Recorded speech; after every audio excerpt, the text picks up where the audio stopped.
순리대로 살아라. 강물을 거슬러 오르려 하지 마라. 혹시 지금 인생이 너무 힘들다고 느껴지십니까? 열심히 노를 젓고 있는데도 배가 앞으로 나아가지 않는 것 같아 답답하신지요? 우리는 평생을 싸우며 살아왔습니다. 가난과 싸우고, 운명과 싸우고, 때로는 내 뜻대로 되지 않는 자식이나 배우자와 싸우며, 그렇게 이 악물고 여기까지 왔습니다. 젊은 날에는 그 싸움이 나를 강하게 만드는 줄 알았는데, 나이가 들고 힘이 빠지니, 이제는 그 모든 저항이 그저 버겁기만 합니다. 거울 속에 비친 늙어가는 내 모습도 받아들이기 힘들고, 나를 서운하게 하는 주변 사람들도 원망스럽고, 세상이 왜 나에게만 이렇게 불공평한가 하는 억울함에 밤잠을 설치기도 합니다. 지금 당신이 괴로운 이유는 상황이 나빠서가 아니라 이미 흘러가고 있는 인생의 강물을 거꾸로 거슬러 오르려 안간힘을 쓰고 있기 때문일지도 모릅니다. 오는 인연을 막지 않고 가는 인연을 잡지 않으며 일어나는 일을 그저 있는 그대로 바라보는 것. 우리는 그것을 순리라고 부릅니다. 오늘 이 영상은 세상과 싸우느라 지친 당신이 비로소 힘을 빼고 인생이라는 거대한 물결 위에 편안하게 눕는 법을 배우는 시간입니다. 더 이상 애쓰지 않아도 괜찮습니다. 버티려던 손을 놓고 흐름에 몸을 맡길 때 비로소 찾아오는 기적 같은 평온을 만나보십시오. 부처님과 제자의 대화를 통해 그 편안한 자유의 길로 여러분을 안내하겠습니다. 제1장, 왜 나에게만 거친 파도가 치는가? 폭우가 쏟아져 강물이 무섭게 불어난 어느 날 아침, 제자는 흠뻑 젖은 채로 부처님이 계신 처소로 뛰어들었습니다. 그의 얼굴은 빗물과 눈물이 뒤섞여 엉망이었고, 눈에는 세상에 대한 원망과 분노가 가득했습니다. 세존이시여, 도대체 세상은 왜 이리도 불공평합니까? 저는 평생 남에게 해를 입히지 않고 주어진 자리에서 소처럼 일만 하며 살았습니다. 그런데 저에게 돌아온 것은 무엇입니까? 믿었던 사람에게 배신을 당하고, 건강했던 몸은 병들어가고, 애지중지 키운 자식들은 제 마음도 몰라줍니다. 저보다 악하게 산 사람들은 떵떵거리고 잘만 사는데 왜 하필 저에게만 이런 시련이 닥치는 겁니까? 제가 전생에 무슨 죽을 죄를 지었기에 인생이라는 놈은 저를 가만두지 않고 이토록 거친 파도로 때리는 것입니까? 너무 억울해서 잠을 잘 수도 없고 화가 치밀어 밥이 넘어가지도 않습니다. 이 고통을 멈추게 할 방법을 가르쳐 주십시오. 제자는 젖은 옷을 쥐어짜며 울분을 토해냈습니다. 그것은 단순히 오늘의 불행 때문만이 아니라 지난 수십 년간 참아왔던 서러움이 둑이 터지듯 한꺼번에 터져나온 것이었습니다. 부처님은 묵묵히 제자의 하소연을 다 들어주신 뒤 거세게 흐르는 흙탕물 강가로 제자를 데리고 가셨습니다. 그리고 손가락으로 강물 위에 떠있는 나무 토막 하나를 가리키셨습니다. 여보게, 저 거센 물살을 보게나. 저 나무 토막은 험한 물결 위에서도 부서지거나 뒤집히지 않고 잘만 흘러가고 있구려. 그런데 만약 저 나무 토막이 나는 이쪽으로 가고 싶지 않다며 거센 물살을 거슬러 위로 올라가려 한다면 어찌 되겠는가? 제자가 대답했습니다. 당연히 물살에 이리저리 부딪혀 깨지거나 결국 힘이 빠져 물속으로 가라앉고 말 것입니다. 부처님이 고개를 끄덕이며 말씀하셨습니다. 그렇네. 지금 그대가 괴로운 이유가 바로 그것이라네. 세상사는 거대한 강물과 같아서 때로는 맑고 잔잔하기도 하지만 때로는 비가 오고 폭풍이 몰아치기도 하는 법이라네. 그것은 누구를 미워해서 일어나는 일이 아니고 누구에게 상을 주려고 일어나는 일도 아니네. 그저 인연 따라 비가 오니 물이 불어난 것이고 바람이 부니 파도가 치는 것일 뿐이지. 그런데 그대는 지금 왜 비가 오느냐고 하늘에 대고 소리를 지르고 왜 파도가 치느냐고 강물과 싸우고 있구려. 이미 벌어진 상황은 거대한 물결과 같네. 병이 찾아왔으면 병이 온 것이고 사람이 떠나갔으면 떠나간 것이네.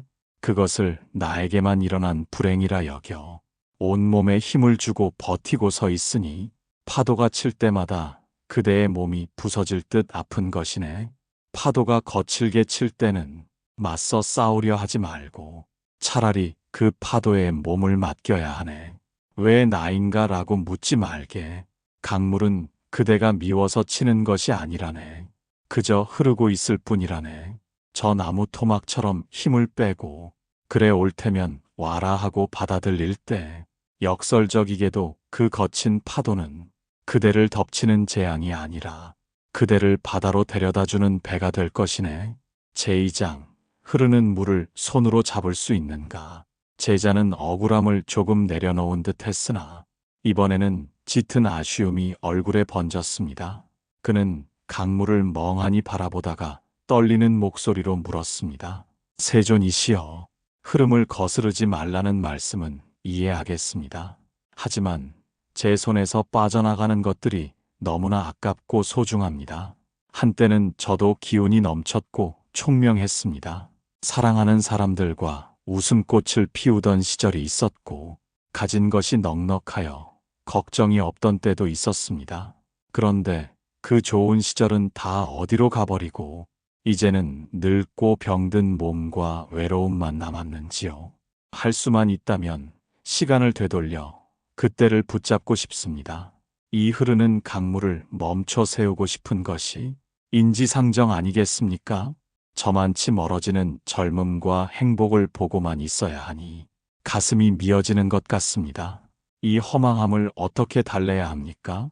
부처님은 아무 말씀 없이 강가로 가까이 다가가 두 손을 모아 흐르는 물을 한 움큼 떠올리셨습니다. 그리고 제자에게 그 물을 보여주며 말씀하셨습니다. 여보게, 내 손 안에 있는 이 물을 보게나. 맑고 시원해 보이지 않는가? 자, 이제 내가 이 물을 영원히 소유하기 위해 주먹을 꽉 쥐어 보겠네. 어떻게 되는지 잘 지켜보게나. 부처님이 손에 힘을 주어 주먹을 꽉 쥐자 손바닥 안에 있던 물은 손가락 사이로 비집고 나와 순식간에 바닥으로 떨어져 버렸습니다. 결국 부처님의 빈 손바닥에는 젖은 물기만 남았을 뿐 물은 한 방울도 남아있지 않았습니다. 부처님이 젖은 손을 털며 말씀하셨습니다. 보았는가? 물을 가지려고 꽉 쥐는 순간 물은 다 도망가 버린다네. 이것이 세상의 이치라네.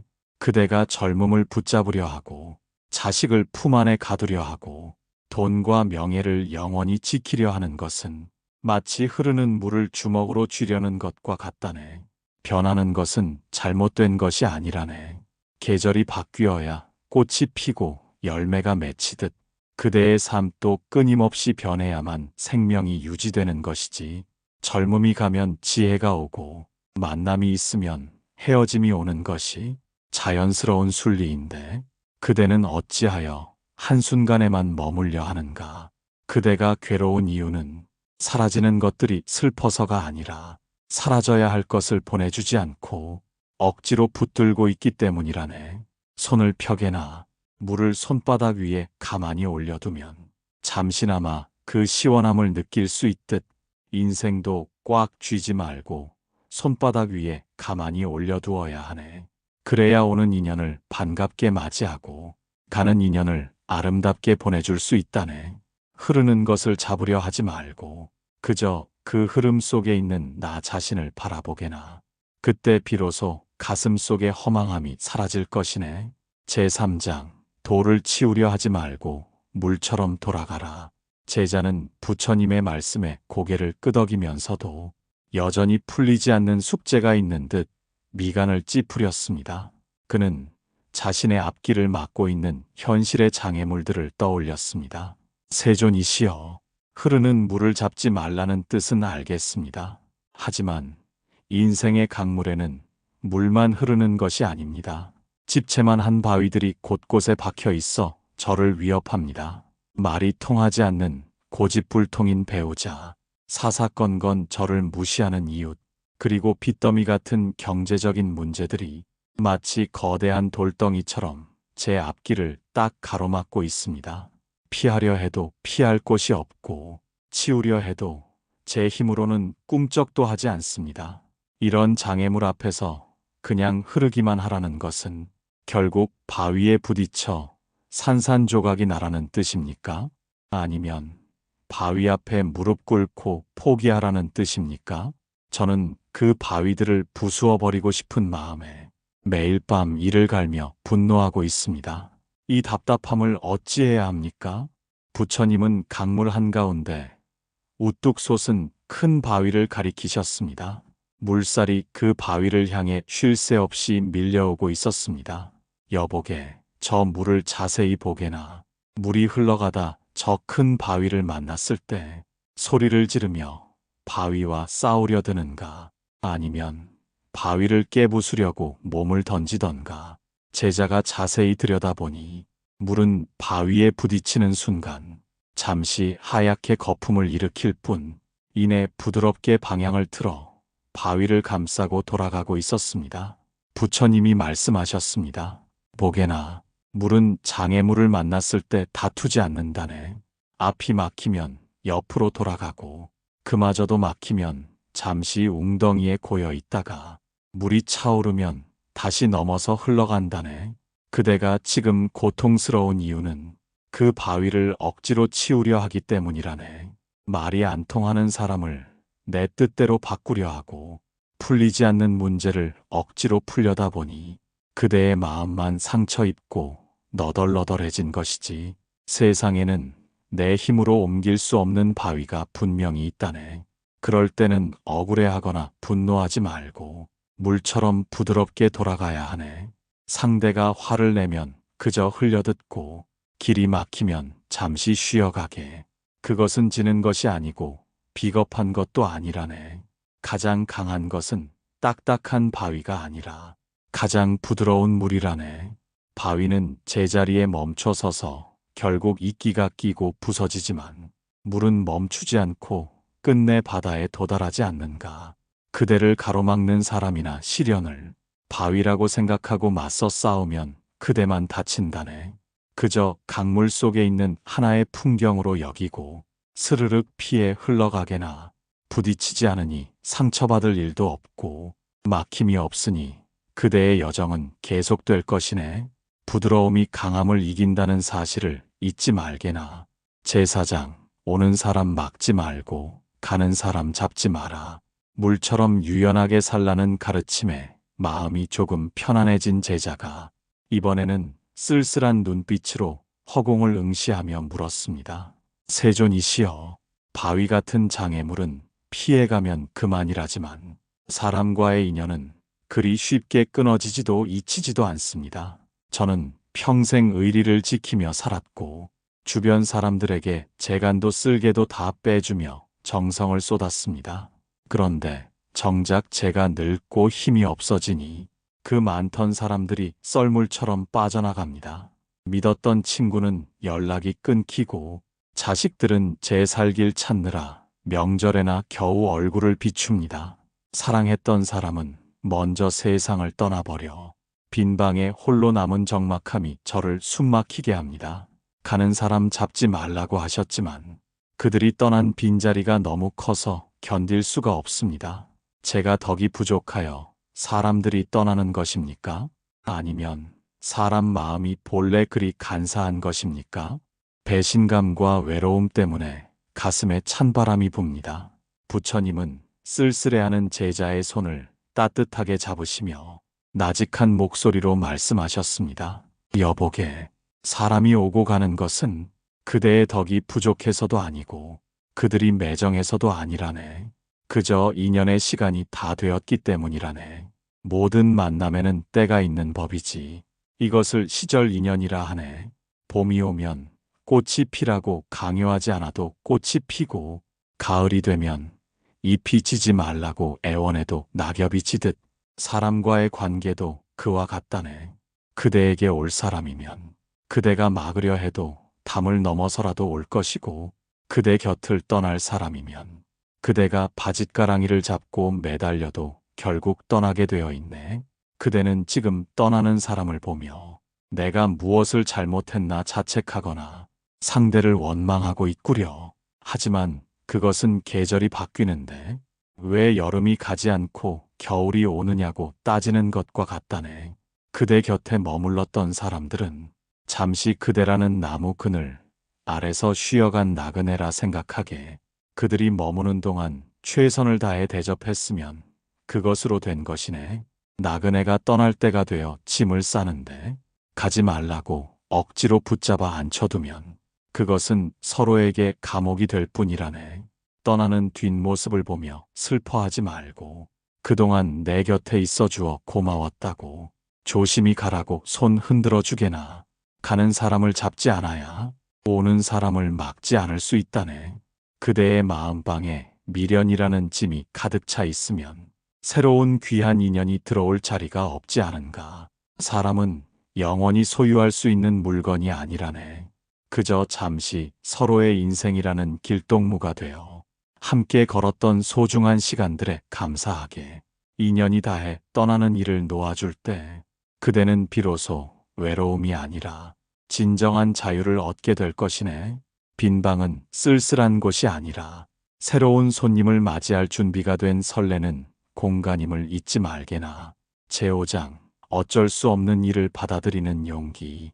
인연의 이치까지 깨달은 제자였지만 그의 얼굴에는 여전히 지울 수 없는 두려움이 남아 있었습니다.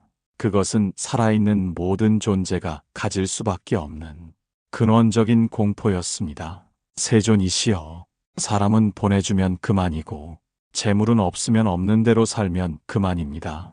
하지만 저의 이 늙어가는 육신과 언젠가 다가올 죽음만큼은 도저히 받아들여지지가 않습니다. 어제는 멀쩡하던 무릎이 오늘은 삐걱거리고 눈은 침침해지고 정신은 깜빡깜빡합니다.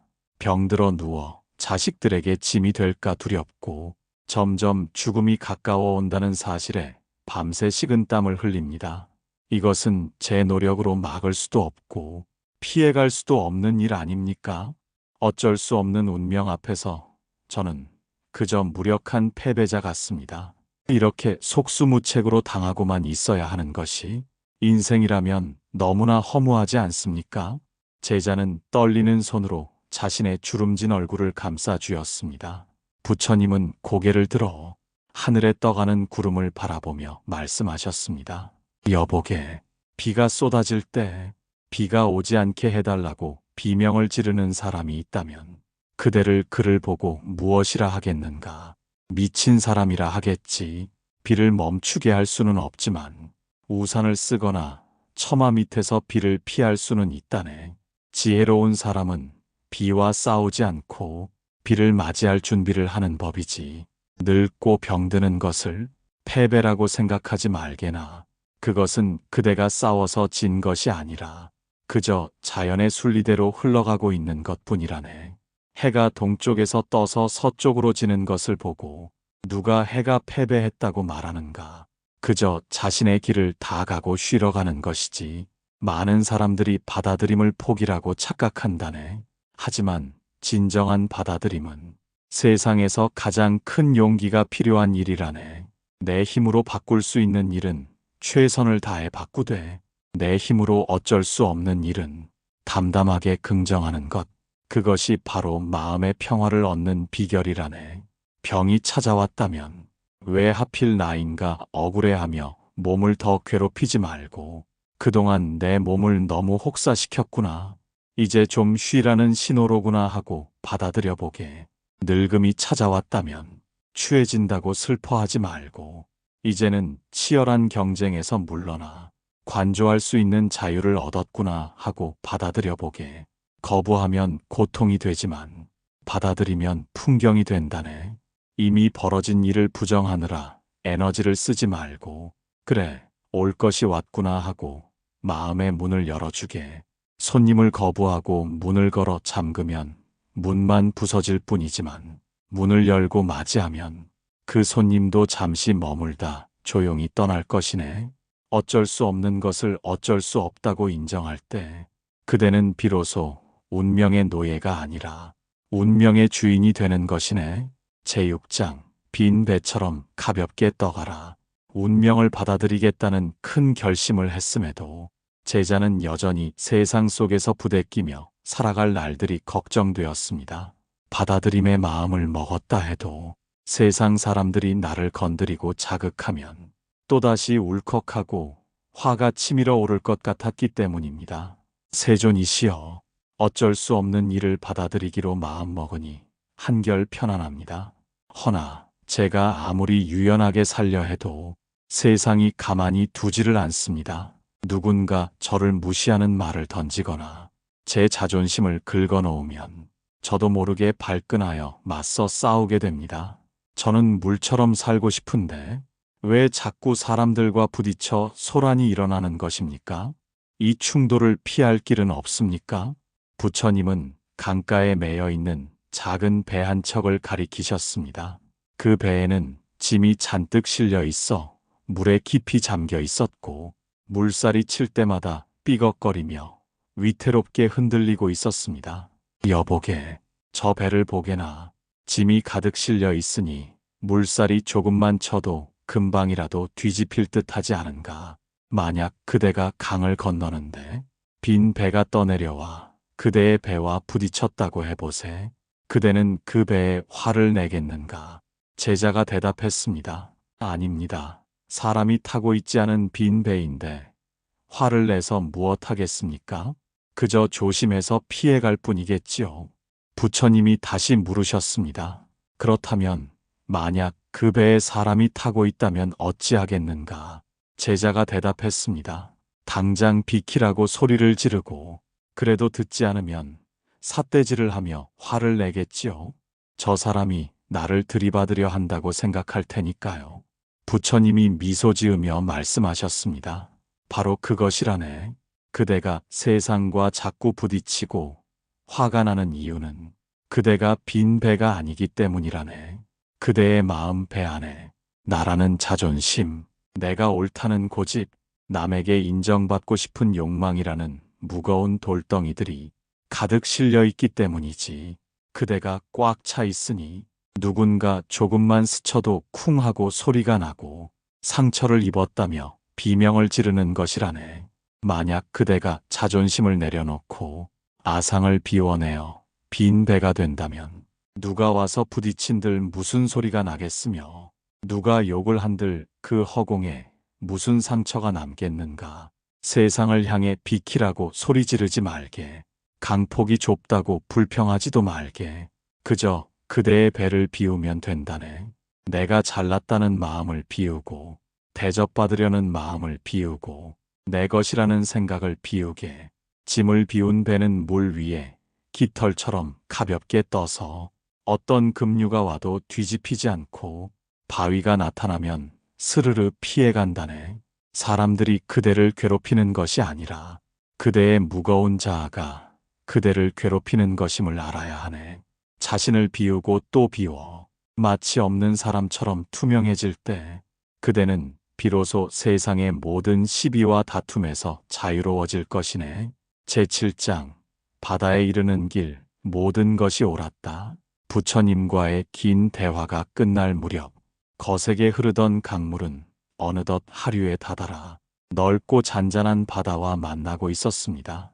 제자의 표정은 더 이상 억울하거나 분노에 차 있지 않았습니다. 그는 강물이 바다로 스며드는 장엄한 광경을 바라보며 깊은 안도의 한숨을 내쉬었습니다. 세존이시여, 이제야 알겠습니다. 제가 그토록 발버둥치며 거슬러 오르려 했던 그 물결이 결국 저를 이 평온한 바다로 데려다주고 있었습니다. 돌뿌리에 부딪혀 아파했던 시간도, 낭떠러지로 떨어지는 것 같았던 절망의 시간도 실은 저를 이곳으로 이끌어준 고마운 흐름이었습니다. 제 인생에 버릴 시간은 단 한순간도 없었습니다. 부처님은 평온한 미소를 지으며 바다를 향해 고개를 끄덕이셨습니다. 그렇다네. 강물은 산을 만나면 휘돌아가고 절벽을 만나면 폭포가 되어 떨어지지만 단 한 번도 바다로 가는 길을 잃은 적이 없다네.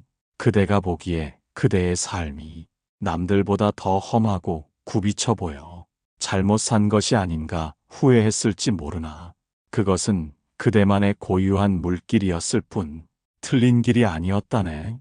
곧게 흐르는 강도 바다로 가고 굽이치는 강도 결국은 바다로 가지 않는가. 빨리 가는 물을 부러워할 것도 없고 늦게 간다고 조급해할 것도 없다네. 이제 그대는 강물로서의 여행을 마치고 바다라는 더 큰 세상으로 들어왔네. 강물이었을 때는 나는 막내, 너는 탁한 애 다투기도 하고 나는 빠른 애, 너는 느린 애 비교도 했지만 바다가 되는 순간 그 모든 이름과 경계는 사라진다네. 이제 그대의 좁은 이름을 버리고 대자연이라는 큰 바다와 하나가 되게나. 그대가 곧 바다이고 바다가 곧 그대이니 더 이상 다칠 일도 잃을 것도 없다네. 지난날 그대가 겪었던 모든 풍파는 그대를 더 깊고 넓은 바다로 만들기 위한 하늘의 배려였음을 잊지 말게나. 그러니 이제 마음 편히 쉬게나. 그대의 삶은 처음부터 끝까지 모두 옳았다네. 부처님의 말씀이 끝나자 제자의 마음 속에 남아있던 마지막 응어리마저 눈 녹듯 사라졌습니다. 그는 흐르는 강물에 자신의 몸을 맡기듯 편안하게 자리에 앉아 눈을 감았습니다. 어디선가 불어온 시원한 바람이 그의 주름진 이마를 부드럽게 쓰다듬고 지나갔습니다. 강물을 거슬러 오르려 하지 마십시오. 그저 믿고 맡기십시오. 당신이 흘러가는 그곳에 반드시 평화의 바다가 기다리고 있을 것입니다. 지금까지 부처님의 지혜를 빌려 거친 세상의 파도를 거스르지 않고 순리대로 살아가는 법에 대해 이야기해 보았습니다. 여러분은 지금껏 너무나 치열하게 싸워 오셨습니다. 세상과 싸우고 운명과 싸우느라 얼마나 고단하고 힘드셨습니까? 이제는 그 무거운 갑옷을 벗고 흐르는 물에 몸을 맡기셔도 괜찮습니다. 억지로 애쓰지 않아도 당신의 인생은 이미 바다를 향해 잘 흘러가고 있습니다. 오늘 밤은 내 뜻대로 되지 않는 일들을 걱정하느라 뒤척이지 마시고 모든 것을 그저 그러려니 하고 내려놓아 보십시오. 당신의 삶은 틀리지 않았습니다. 지금 이대로도 충분히 온전합니다. 흐르는 물처럼 편안한 밤 되십시오. 평온하십시오. 행복하십시오.